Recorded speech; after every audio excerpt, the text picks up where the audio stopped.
Ego Nwodim, welcome to Bullseye. I'm so happy to have you here on the show. Thank you for having me. Thank you so much. You mentioned that you were powering through. Yes. As we were preparing to have this conversation. Yes. You had an ice pack on your shoulder. I did. And a dream in your eye. Are you a powering through type? Are you the kind of maniac that you described yourself as very briefly before we hit record? Well, I didn't call myself a maniac. You just called myself a maniac, and you just called me a maniac. To be clear, no. You did call yourself a maniac. I just wanted to throw you under the bus, but to be clear, you did call yourself a maniac, and I do have tape of that. Like it was a metaphorical. I wouldn't play it because obviously you didn't understand yourself to have been recorded, but if necessary in a court or whatever, I'll be glad to play back you calling yourself a maniac. I wanted to throw you under so badly, but only playfully. Mm-hmm. I was going to say you can't call women maniacs, but that's okay. I did call myself a maniac. I am a maniac. So yes, to answer your question in long and short, yes, I am that kind of maniac who powers through. I ran a half marathon last season 49. That was insane while we were working. That wasn't wise. And I was I feel like I was I was sort of injured through that training program, but I was so hell-bent on running the Brooklyn half. And I'd never been a runner in my life. And I was so hell-bent on it that I decided to do that and power through. And I think my knee was messed up. I almost said a bad word. My knee was messed up and I pushed through. But you shouldn't do that, kids. I don't think that people should do that. I just want to say, don't do what I do. I don't think it's safe, nor is it wise. You said you did it. You did this training while you were in season, in production on Saturday Night Live? I did say that. Yes, that is true. How did you work it into your life? It's a famously all-consuming sort of 6-day-a-week job. Mm-hmm. Some days we go in a little later than others. So like a Thursday, I might get a run in. And on Sunday, which is our day of rest, I would do my long runs. I never thought I'd talk like a runner. I have not run since well, that's not true. I ran 1 mile one day this season before the show just to like shake things up. But I hadn't run since the half marathon. So in April 2024. But I would do my long runs on what was supposed to be my day of rest. I would then do the other runs. Again, what is a long run for those who don't run? And I would have been included in that before I started training for that half marathon. It's just your longest run of your training program for that given week, I think is the best way to describe it. And it was all unnecessary, frankly. It's all remarkably unnecessary, but hey, that's me. There's a great Saturday Night Live sketch in which you play a Nigerian American mother. Chris Redd plays your son, and he's announced that he's changed his major from pre-med to creative writing. Creative who? Creative writing? God forbid. What is creative writing? Something I'm really passionate about. I actually won the Promising Young Writer Award. Well, that's fantastic. Nice, buddy. Oh, yes, very nice, buddy. An award? Can you pay the bills with an award? Will you buy a house with an award? Promising young writer. Who promised you what? When Nick said he won an award, you guys said he was going to be famous. We were lying! Was that reflective of your own experience? Not quite. Not my experience, but I do remember having like a not real cousin, more like a family friend who grew up, was like a cousin, change her major to creative writing. And I believe she went to Hopkins, and I was like in middle school when this happened. And it was just like, oh my gosh, she's thrown her life away. She's absolutely thrown her life away. What is she doing? And with all the adults being like, well, this is crazy. What's going on? What is she going to do?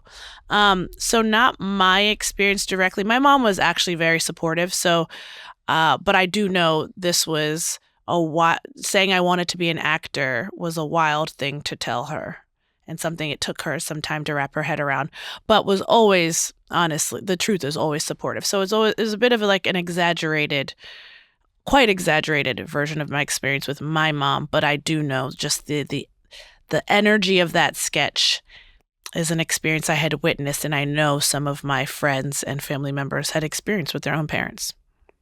How old were you when you chose to become an actor? Well, I've been wanting to do it since I was like 12 and 14. I was like, that's what I want to do. I watched a lot of TV growing up. And then, then I went to college and studied biology and got a biology degree. But I went to college in LA very intentionally to be where the acting happens, because I was like, maybe I can figure out how to create a career while I'm out here, since this is where the stuff happens. And it was actor, not comedian, that was your goal. Yeah, I didn't know the specialties. I just was like, acting. Like, this is so foreign to me. It's foreign to anyone I know, but I know I want to do that thing. Even though I'm consuming this thing, I didn't know. So I just knew I wanted to be an actor, and I found my way to comedy organically, if you will, but also sort of I'm a little bit of a woo-woo person, quite spiritual. I think it was kismet in many ways. I was going to find my way to comedy. This is one time I was asked to do, I think around 2015, a character reel for SNL. And I was like, by my agent at the time, and I was like, what is that? What's a character reel? Yeah. I think 2015 or 14, I said, what is a character reel? And then they sent me 10 examples of people's character reels. And I was like, I think I still don't understand what this is. But then I did my best take on what a character reel was. Most of my college friends were not in the arts world. So lots of science majors, lots of business majors. And I showed one of my college friends who was my roommate at the time. So this is post-college. And she was like, this is the most, when I made the character reel, she's like, this is the most you thing I have ever seen you do since you said you wanted to be an actor. Because she lived with me. I'm very, very goofy, whether people know that or not. I know I do sillies on the show. I'm even sillier on podcasts. And I'm even sillier than the podcasts in real life. And so my friend was like, this is the most you thing I've seen you do so far. This is it. And so I then started taking improv not too long after that, or maybe I had just started improv. But yeah, and then I landed in comedy, and I was like, this feels natural. This feels fun and playful. Almost feels illegal that anyone would pay me to do this. So you made a character reel before you had started doing comedy stuff? Yeah. I did not know I literally was like, I feel like you'd see the email. I can't remember if it was a phone call or an email, but certainly received an email with 10 example character reels, because I was like, what is a character reel? Huh. What is that? And then my sister, who does have 1,000 degrees, very Nigerian of her, she helped me write my first character reel. Like, I wrote it, but she was like, this could be fun, or that could be fun. Yeah, I started doing comedy in a sort of roundabout way. But once I got there, I took my first improv class, which I've said a bunch of times, begrudgingly. I really didn't want to take it. But once I took it, and I was sure, I was like, I'm going to take this 8-week stupid class. And I don't want anyone to tell me again that I should take an improv class. I'm tired of hearing it. And this is the time when improv was like saturated, and it was like everyone booking commercials is in an improv class. It's the key to getting a commercial. And I was not interested in doing the thing that everyone seemed to be doing. And I certainly wasn't interested in doing what I felt like was potentially just busy work to make me feel like my career was developing. But I took this class, fell in love with the class, I should say. I mean, it's an incredible feeling when it's working, doing improv. Oh, it's like drugs. It feels so good. It's so great. And when it's bad, it feels really bad. But truly, so much fun. And some of my friends that I made in that first improv class are still some of my closest friends today. And so that's particularly special. And I'm glad I took it, because then I was like, oh, I want to take every improv class available to me. And I want to be on the main stage here. And like, this is what I want to do. I love this. And if someone paid real money for improv, I would do it for career. It's an incredible feeling, even leaving aside a laughing audience, which is unusual in comedy. Like, usually in comedy, if you say, oh, it feels so great to be doing comedy, it's because you've got an audience laughing at your jokes. Mm-hmm. But when improv is going right, it feels good in a, rehearsal studio with 6 other people in there. Mm-hmm. And, 2 of them are on stage and 4 of them are quietly respectful. Mm-hmm. Yeah. Yeah. Having an audience is amazing, and that is its own drug, but then truly getting to improv but very much rooted in play, I think is so enjoyable because of that, because it's about play. And then there are rules that once you learn, get to break intelligently, I think. But yeah, I think everyone should take an improv class if they can. I think everyone should do improv. I started a program with one of my high school teachers back in Baltimore that has brought improv to kids in Baltimore City, but then also has made it part of the curriculum at some schools in Baltimore City. So big proponent, whether you want to be a performer or not, of improv. Tell me a little bit about growing up in Baltimore. I lived in Washington, D.C. a little bit, so I visited, but I haven't lived there. I've mostly just been to that great outsider art museum. Okay. Yes. And eaten crabs. Of course. Oh, well then you've done it. You've done. That's all there. That's Baltimore is crabs and the museum and the aquarium. And then if you were at the museum, then you were also at the Inner Harbor, and then you have completed Baltimore. Check. But I love it. I'm so proud to be from there. I throw little Easter eggs and sketches that I write at the show that are nods to Baltimore. Sometimes aren't taken as nods, but they are very much nods and just a function of me loving where I'm from. I haven't lived there. What's an example of that? Most recently, Midday News 2. Well, Midday News 1 had nods to Baltimore, and that was with Phoebe Waller-Bridge. But Midday News 2, most recently in season 50 with Shane Gillis, lots of the street names and town names that are mentioned in that sketch, which is a news-based sketch, are Baltimore nods. There was one moment I almost named one of the crime stories. I was like, let's say it took place in this particular town, and then we put it in for table read, whatever, and we gave the town to me because it's kind of, I feel like if you are not from Baltimore, you'd look at the word and be like, what is it? So I gave the word to me, and at table read, then the sketch got picked. Che and I went to rewrite the sketch, and when we were rewriting it, I was like, can we, by the way, you might roll your eyes at me because I can be so type A when I'm writing sketches, and I don't know that you need to be, but again, maniac or whatever other, likes a challenge, how I put it.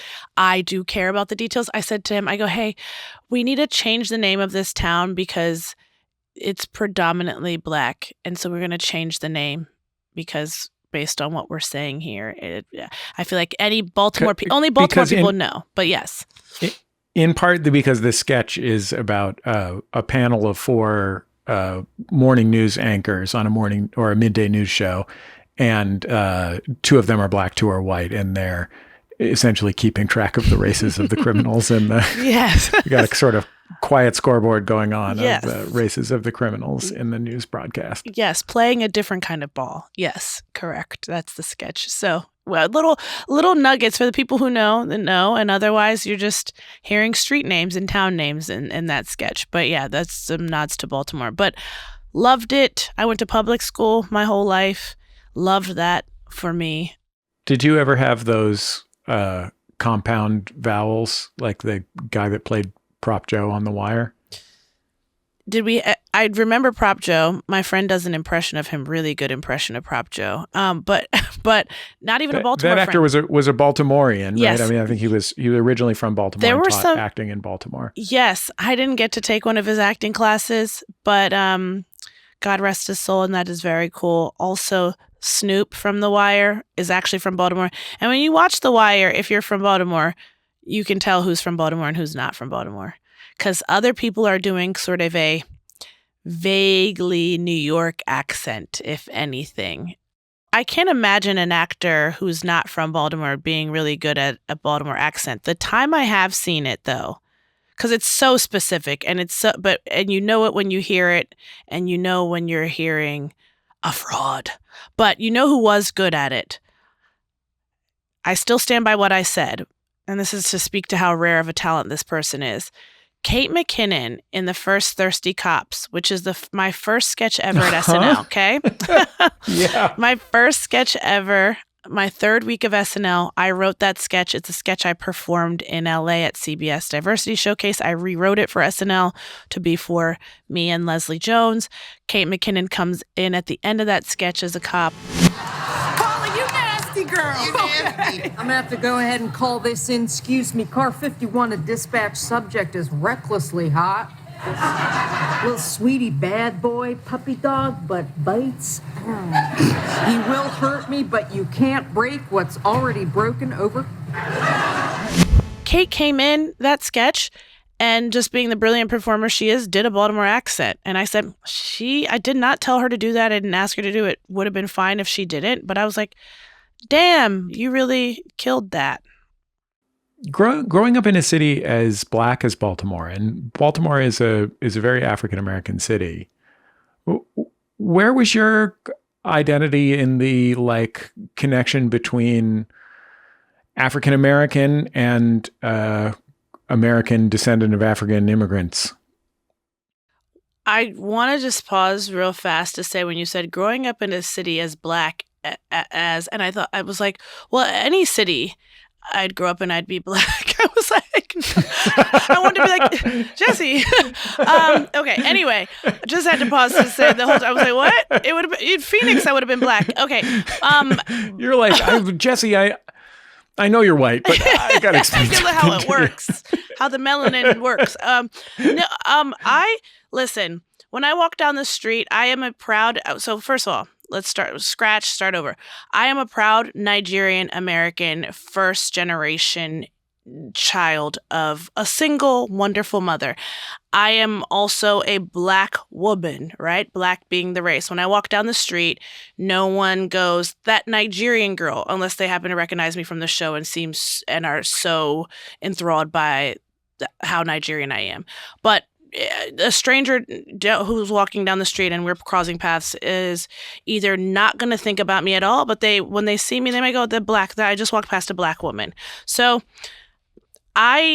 for me, don't feel some grand distinction between the two, because it's all part of my identity, frankly. I'm Nigerian and I'm also black. That's a fact, and I'm proud to be both of those things. And so I'm grateful to have grown, and I've said it already, but I'm deeply grateful to have grown up in Baltimore, because I think it gave me perspective. I think it gave me street smarts. I think it taught me so much about being a friend, caring about your community. And so, yeah, I think I feel very fortunate in that regard. I'm fortunate to have grown up in a city like Baltimore, and where I feel very, very clear on my identity. Regardless of what others might say or perceive, I know who I am. And I think I attribute that to growing up in Baltimore, but also being raised by my incredible mom. You are very silly on Saturday Night Live. And silliness on Saturday Night Live is my favorite thing on Saturday Night Live. Well, thank you. You know. I'm glad everyone enjoys when someone is doing an impression of a politician. It's fine. They're doing a good job. But I like it when someone is acting ridiculous.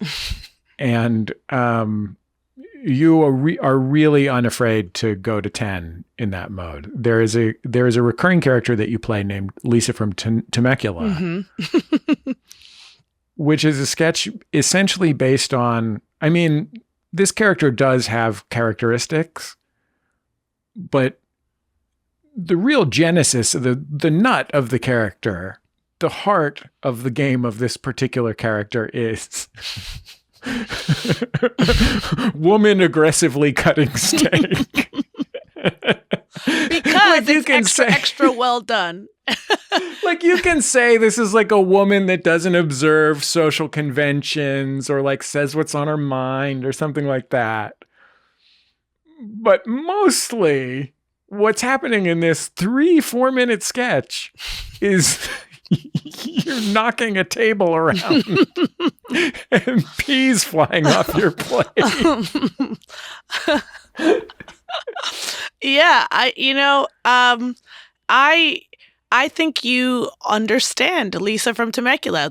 I could say all those things about her, and I think those other things about her being that she doesn't observe social conventions and is kind of in her own world doing her own thing and unbothered by whatever is going on with anyone else. But truly, Alex English, the brainchild behind that sketch, it was written by Alex English, Gary Richardson, and Michael Che. Alex English will say this sketch was born of the fact that I was at dinner with my family during the holidays and my cousin ordered a well-done steak and it was shaking the table while she was trying to cut it. And he's like, I think that could be a sketch. And so that's the truth of Lisa. And that sketch, Lisa from Temecula, was originally called Birthday Dinner.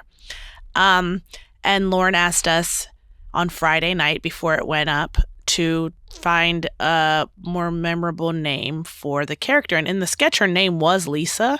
When it was originally Birthday Dinner, her name was Lisa. In the morning, I come to work and Gary and Alex have decided she's Lisa from Temecula. And I thought, what?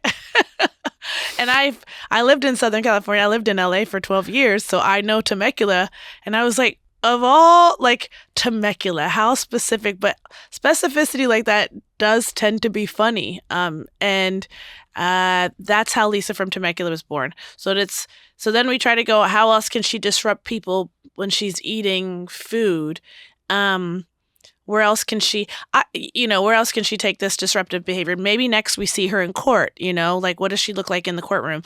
But I really wanted to see her at Korean barbecue, where you do in fact have to cook your own meat. Your vision for her was not to find new horizons for this character, except in the sense that you wanted to find new tables for her to shake. Yes, exactly. And that could be a table, again, in the courtroom. It was at a wedding once.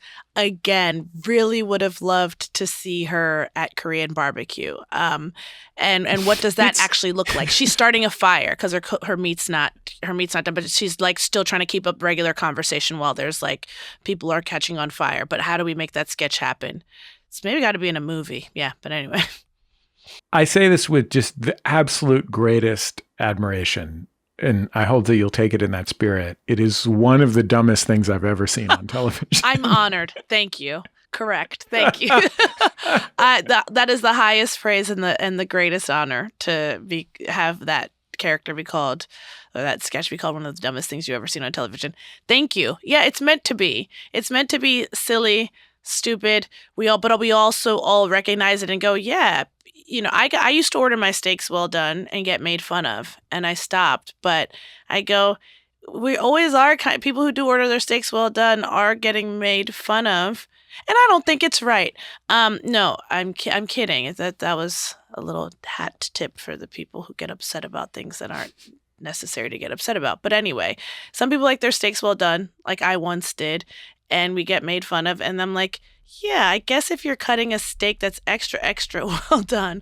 I think my mom would order a steak 1 extra. I wouldn't go 2 extras. I think she would go 1 extra well done.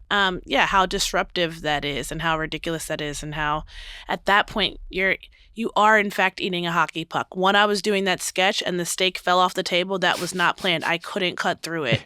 And then it's a real steak. It's a real steak that I was like, please cook it thoroughly, because at dress rehearsal there was a bit of a hiccup. There was a Tbone steak which was random as hell, and I was like, we couldn't do the physicality. It was everything went awry at dress rehearsal for some reason. The strokes of the sawing aren't long enough on a Tbone steak. You understand? So I don't know we never rehearsed with the Tbone. I mean, I don't know what happened. Best. It's the steak that reads best as a steak. I mean, I think that's why I would presume that's why that choice. If you lift up a Tbone steak, that's a cartoon steak that you're feeding to a dog so that you can, get on the other side of a fence to do some burgling or whatever. But you can't saw properly. You can't big saw. So that's that sketch, when the steak fell, it really did fall and it sounded like a hockey puck. I think you maybe heard it at home hit the table.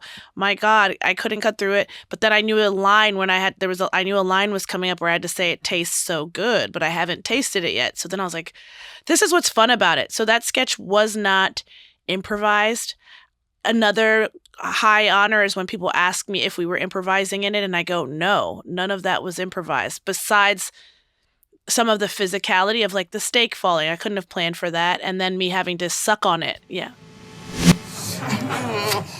Sis, I gotta cut you a piece of this steak. This steak is busting. I think that the most wonderful specifics in that sketch are the part where she is in from Temecula and the part where she is a litigator. I don't want to see not one speck of red. I can't be getting sick tonight. I gotta be in court in the morning. You're a lawyer? Yeah, she is actually the lead litigator on a class action suit against Walmart. Yeah, a couple of their Coinstar machines exploded. I ain't gotta tell you what happened next. Wow, that's really amazing of you. I really admire that. Because it would be easy to have, I think we have seen sketches about outrageous Black women who are from the hood or like work at the hair salon or something. And certainly there are outrageous Black women at hair salons in the hood as there are in any other place, But like the fact that she is situated as this kind of weird upper middle class, insane person, rather than being presented as like, this is what people who aren't classy are like, really powers it. I think I love that they made her a lawyer. I love that she's a litigator. I love that she wins her cases. Like, she is enigmatic, and that's, I think, reflective of humans, and that makes her more exciting. I think it makes her more interesting to me, because also the notion that a person that is a lawyer and yes is the successful litigator, does quite well for herself, wouldn't have a quirk, and her quirk being in her case, I like my steaks extra well done. I don't care what anyone at this table says. She's sitting at a table, by the way, of strangers with the exception of her sister. She just met these people. This is a woman who does not care. She's so confident. And I think that that's cool. So thank you for recognizing that, because I do think the writers did a fantastic job with the sketch itself, but also the details of the sketch in that way. I get the impression that you really enjoy the big silliness that you get to do on the show. I do. I don't think people, which is totally fine, don't perceive me as silly. I think I can, Lauren said something to me in a meeting recently, but I'm not going to articulate it properly. So this is not a direct quote, but the essence of what he was saying to me is like, when people look at you, it's clear there's a brain in there, essentially, and that you're smart. And so he's like, you're not going to play like a dumb girl. Well, not even he said, well, like he's like, it's just clear that this is a smart person. And I appreciate that. That's really cool. I'm also incredibly silly. And so I don't think people perceive that when they meet me. But I've had, like, my day job when I was coming up as an actor, I wasn't a server. I served for 4 days. Well, I did the training program to serve at Houston's, which is now Hillstone's, which Hillstone, this evidence, I used to work there for 4 days. Hillstone was the like mother company, the parent company of a bunch of restaurants, Houston's being one of them. They scrapped the Houston's now, and Houston's are now called Hillstone. Anyway, worked there for 4 days. But aside from that, my day jobs were like babysitting. That's fun. I got to be silly with kids. But I worked as like an admissions counselor, a part-time admissions counselor, like a Second Chance University. And I at a medical research company, to supplement that income, I worked is an admin there in the like late afternoons, and they hired me because I had a biology degree. But I can pretend to be serious. That's the real pretending. I think when you see me being serious, it's like she's pretending. I think that's a really, I'm just coming to me right now in this moment. And I'm like, oh yeah, that's me pretending to be very serious. That's not really, I don't think if you've only seen Serious Ego, I don't think you know her. Spiritual Ego, you might know her. Serious Ego, I don't know. Silly Ego, that's your friend. You're a friend. Ego, thank you so much for taking the time to talk to me. It was so nice to meet you and get to know you. So great to talk to you too, Jesse.